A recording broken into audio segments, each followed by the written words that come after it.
Ayan, lakad po tayo papuntang station. Good morning. Pasok na po ako sa work. Ayan, dito tayo sa Saitama, dito po sa Kokisi. Good morning. Kamusta? Kamusta kabayan?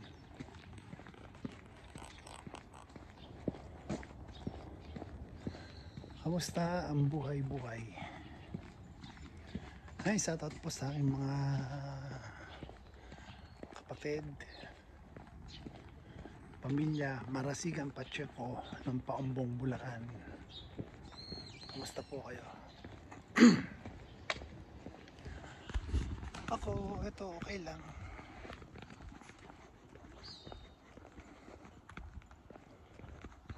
Patuloy na lumalaban.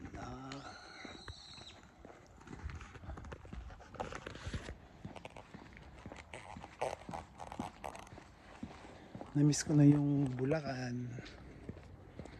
Namiss ko na yung Pilipinas. And hopefully kung pagkakaloob ng Panginoon Diyos, next year may plan akong magbakasyon para makapag-relax.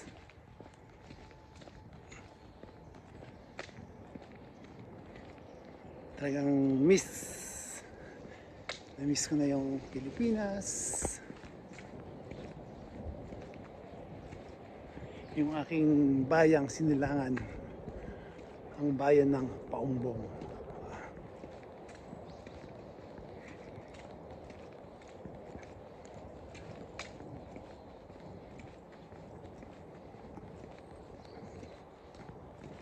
Oh, mga idol, kamusta na yung bayan natin? Kamusta na yung mga buaya? Kamusta na ang mga pasaway sa lipunan?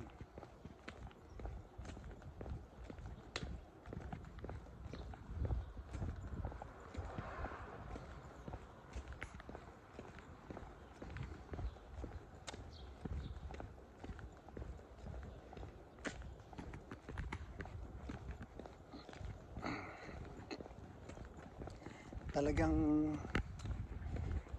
hindi yata makawala sa gobyerno yung parang naniniwala na ako doon sa kanta ng asin, yung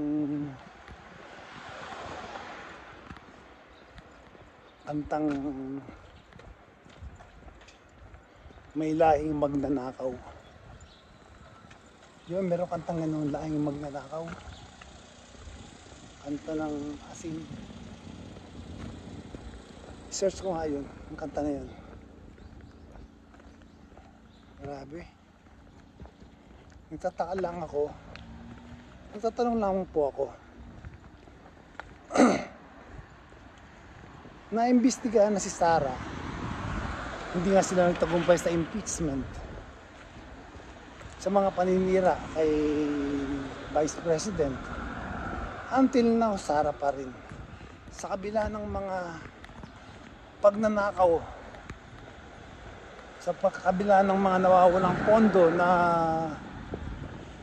bilyon, trilyon,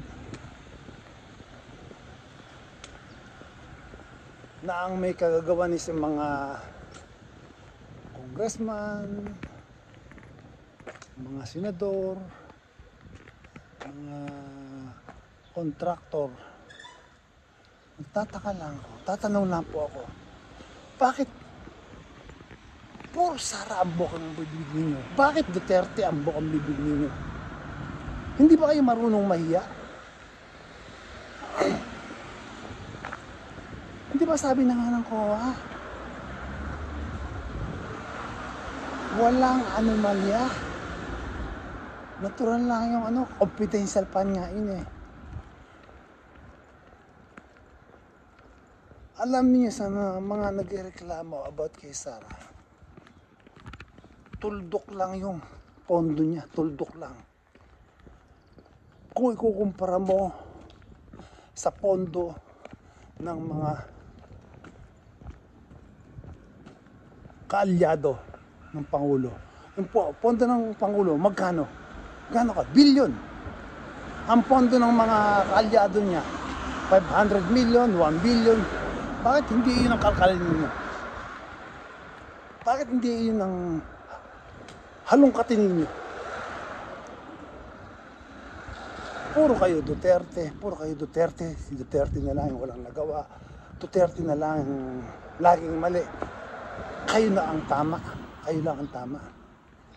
Mali, maging fair kayo. Alam niyo,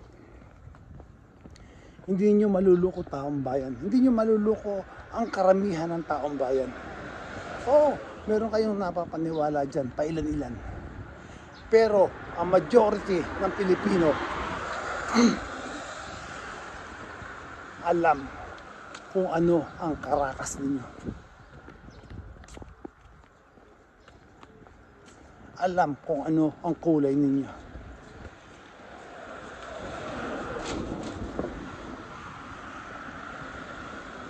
Hindi na po ninyo makapaikot. Yun ang tandaan ninyo.